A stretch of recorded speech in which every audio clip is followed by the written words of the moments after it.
Environment problems caused by hard rock mining involve water pollution by metals themselves, chemicals used in processing, acid drainage, and sediment. Metals and metal-like elements in the ore are toxic and prone to cause trouble by ending up in nearby streams and water tables as a result of mining operations.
High-tech prosthetics allow amputees to engage more fully in everyday life, even to compete in sporting events. Researchers have demonstrated how brain activity is used to identify different terrains, level ground and stairs. For example, a key step in developing prosthetics that allow the user's prosthesis to automatically adjust to changing ground conditions in real time.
Conservationists in New Zealand have come up with a novel way of raising money for one of the country's lesser-known endangered bird species by holding a race to see which male stitchbird, or hee-hee, has the fastest sperm. The Great Hee Sperm Race will pit samples from birds collected from 4 different hee-hee colonies, and donors can place a $10 bet on which of the 128 samples swims the fastest.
China's biggest online search company, Baidu, said it would make its self-driving car technologies available to others, in a bid to advance autonomous vehicles and perhaps to become an industry standard in the same way that Google's Android operating system is for smartphones. Baidu's Apollo project will distribute technologies to developers and car makers, initially for use in restricted environments, as soon as July.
The Founding Fathers established constitutional protections for the press because they understood that leaving the watchdog function to partisan politicians wouldn't necessarily serve the public interest. Both sides have too many incentives to preserve the status quo and ignore problems that elude quick fixes.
By this time, however, paleontological momentum had moved to England.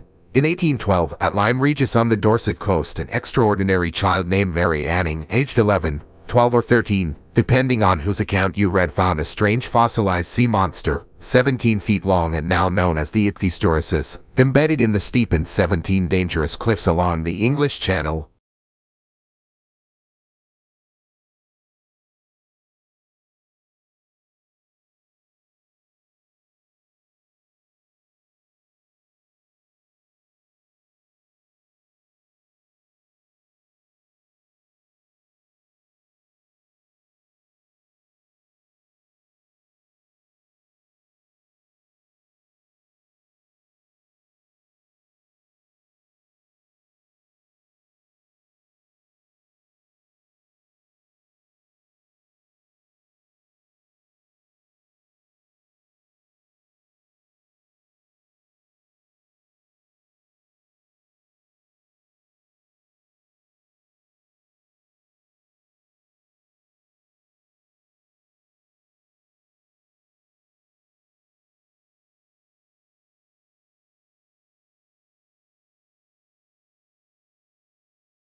Training to become an actor is an intensive process that requires curiosity, courage, and commitment. You'll learn how to prepare for rehearsal, how to rehearse, and how to use independent and proactive processes to achieve your best work possible for stage and screen.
To work effectively with the heterogeneous student populations found in our schools, educators have the responsibility of acknowledging the cultural backgrounds of their students and the cultural setting in which the school is located in order to develop effective instructional strategies.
Many papers you write in college will require you to include quotes from one or more sources. Even if you don't have to do it, integrating a few quotes into your writing can add life and persuasiveness to your arguments. The key is to use quotes to support a point you're trying to make rather than just include them to fill space.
Historically, what has been used to estimate bats has been photographic estimates, visual estimates, mark recapture estimates, and those have been highly prone to bias. Newer technology, like thermal imaging cameras, is accurate but expensive. So at a time of epic bat mortality, due to, for example, the fungal white nose syndrome that's wiping out bats in Canada and the US,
just about everyone on the planet wears at least one article of clothing made from cotton at some point during the day. Inevitably, byproducts of the plant show up as well in something that a person is doing. The source of cotton's power is its nearly terrifying versatility and the durable creature comforts it provides.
Written examinations are a fact of life for most high school and university students. However, recent studies have shown that this traditional form of assessment may not be an accurate indicator of academic performance. Tests have shown that many students experience anxiety during exam weeks, which leads to poorer results. As a result, some learning institutions are replacing exams with alternative assessments such as group work and oral presentations.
It is difficult to tell whether the speaker approves of Hemingway's lifestyle or not. He was famously macho and spent a lot of time hunting wild animals, going to wars and getting into fights. All these things got into his books, and the speaker thinks that this is not necessarily a good thing, as it means that too many people prefer reading about his life to his books.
In classes, your teachers will talk about topics that you are studying. The information that they provide will be important to know when you take tests. You must be able to take good written notes of what your teachers say.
Children need to discover their own strengths and weaknesses in order to find fulfillment as adults in both work and play. Watching television does not lead to these discoveries. It only limits children's involvement in those real-life activities that might offer their abilities a genuine testing ground. And young children's need for fantasy is gratified far better by their own make-believe activities than by the adult-made fantasies they are offered on television.